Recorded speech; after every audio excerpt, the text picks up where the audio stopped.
Lord, may the words of my mouth and the meditations of all of our hearts together in this time be holy and acceptable to you. For you are our rock and our Redeemer. Amen. Have I mentioned that I'm from Indiana? More specifically, I'm a graduate of Indiana University. A graduate from Indiana University in the years when Bobby Knight was still coaching the Hoosiers men's basketball team. My hometown high school basketball team played in the Final Four of the state tournament in 1985, just 1 year before the movie Hoosiers hit the theater. The movie Hoosiers captured Indiana's statewide love of basketball. It captured the scrappy aspirations of a rural team playing big city teams because there was no class basketball in Indiana back then. The tiny team did, in fact, play the big, well-resourced schools. And on March 20th, 1987, as we prepared to go on stage in my high school auditorium for the closing mass choir performance of the Battle Hymn of the Republic, Indiana went toe-to-toe with Duke in a Sweet 16 game, ultimately winning and going on to be the national champions that year. I would arrive on the Indiana University campus that fall as a college freshman, and I would wait in line for hours for season tickets. 8 precious, loud, raucous games. Every student had at least one courtside seat in their collection of 8 tickets back then. By my senior year in college, I may have only hit 2 games. The Hoosiers were struggling, although Damon Bailey was the local kid made good who seemed to show some promise for future tournament wins.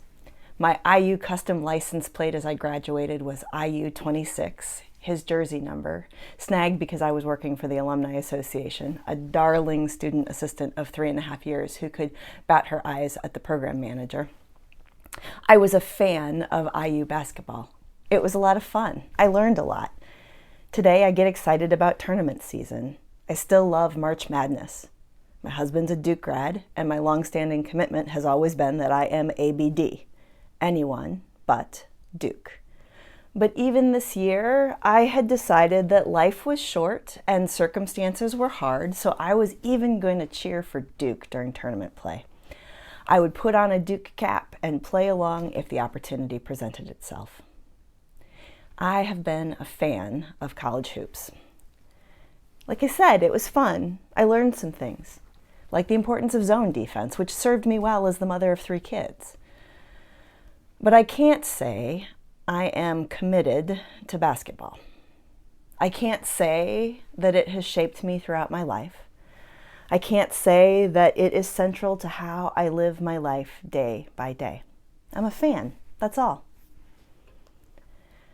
This week, we're stepping deeper into the work of becoming a disciple of Jesus.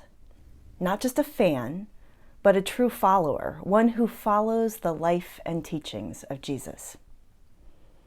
What does it mean to follow Jesus? I think there are a lot of folks who are fans of Jesus, folks who can tell you who Jesus was and what he said. They might even be able to tell you what he stood for and why that matters. But how does that knowledge shape how they act each day?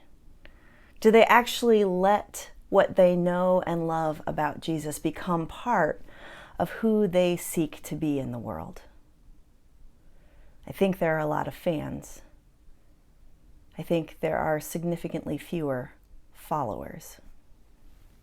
By follower, I mean folks who live moment to moment knowing that Jesus is the way, the truth, and the light who guides their footsteps.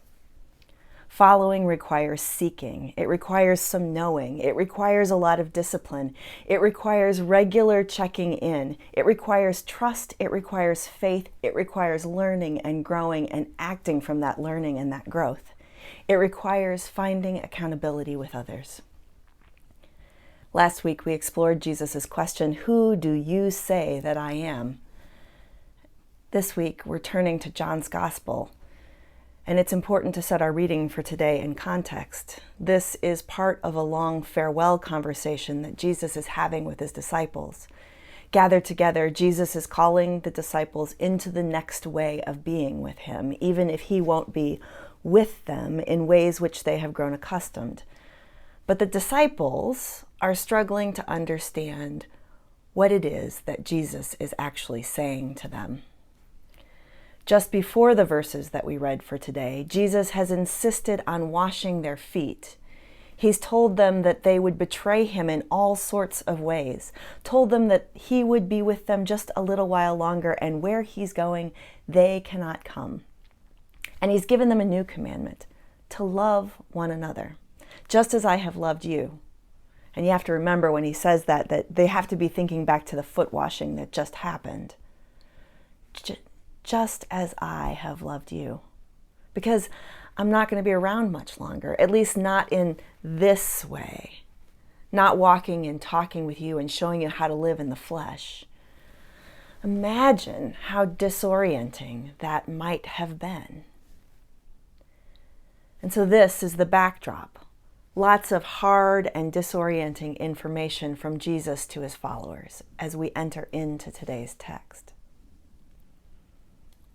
So imagine for yourself.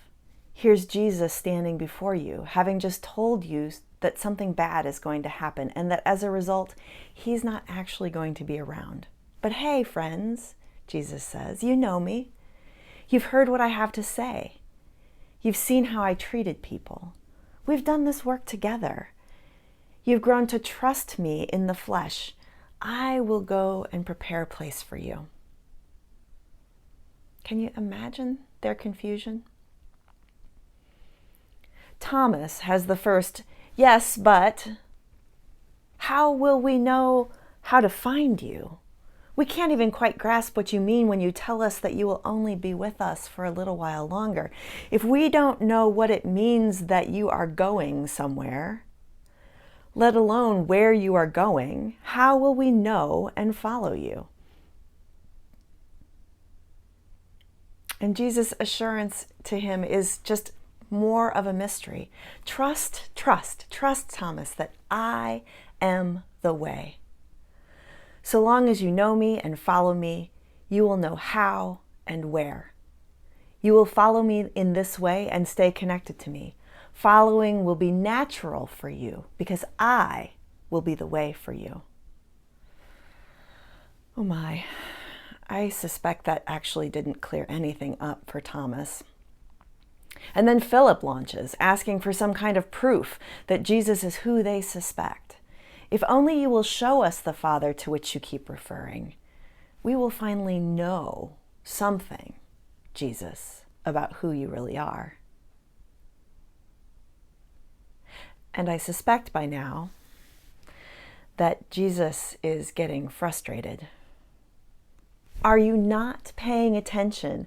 Have you not seen with your own eyes the things that I have done?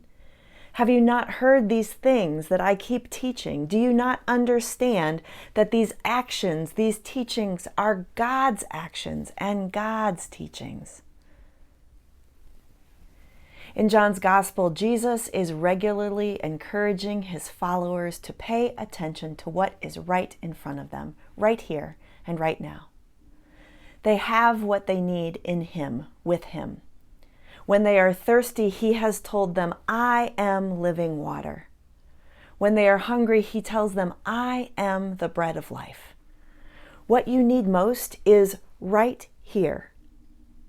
Feeling lost? I am the good shepherd who will find you. I am the gate through which you enter into safety. Time and again, Jesus reminds the disciples to pay attention to what is happening around them and to witness to what God is doing in their midst. Even if they cannot see God, or at least as they expect to see God, can't they see God at work in their midst? How often do we need a map? A set of next steps, another book, a concrete proof that something can be done differently before we're willing to stretch ourselves in that different direction. And when it comes to Jesus, do we trust that the answers that we need, that the direction that we need is really right there for us in the man that we know or in the Christ that we claim? To follow the way of Jesus is to embrace being connected to Jesus in the here and now. To seek out direction moment by moment with Jesus and all of his I amness right in our sights. It would seem that Jesus is telling his friends that all they need is with them all the time. And as long as they stay connected to Jesus, they will have what they need in order to know how to keep moving forward. Last week, we explored the question that Jesus put to Peter, John, and James. Do you know, or who do you say that I am? And we heard some great answers. And I hope that you have spent time this week thinking about that question for yourself. And now that you have had time to think about what you claim about Jesus, now we turn to look at how that claim is drawing you forward step by step into each day. I don't know about you, but I'm finding that in some ways, the disruption of this pandemic has made this way of following Jesus just a little more plain, more understandable, more accessible, and so much more necessary.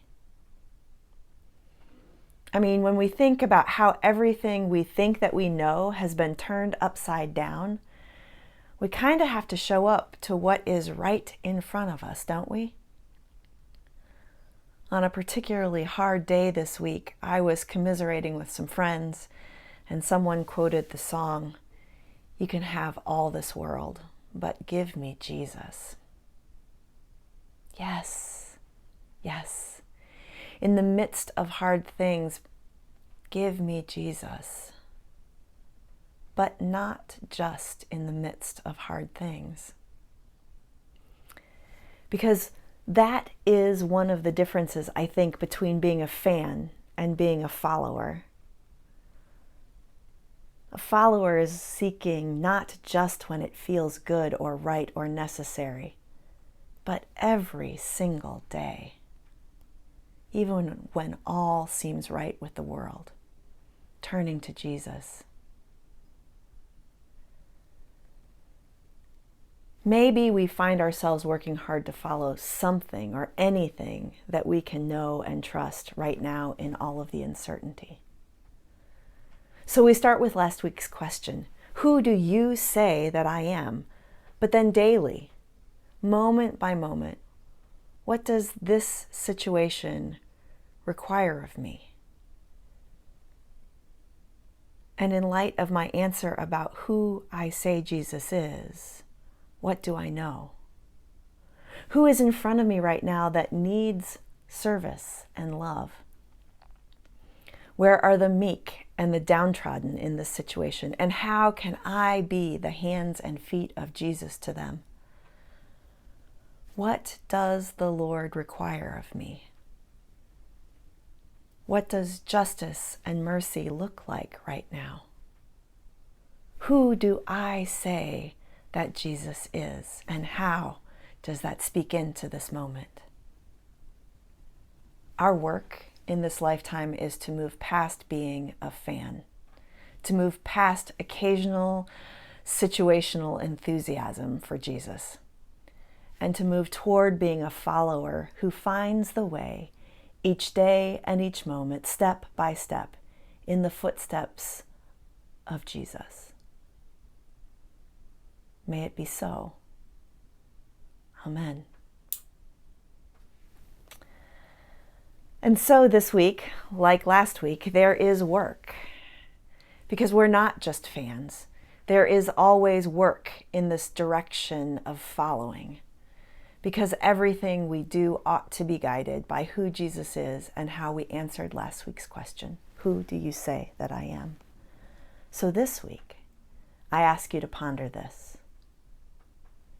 Where is it that you are spending time being just a fan of Jesus? And how might that time be converted or better used following? Let's think on these things together.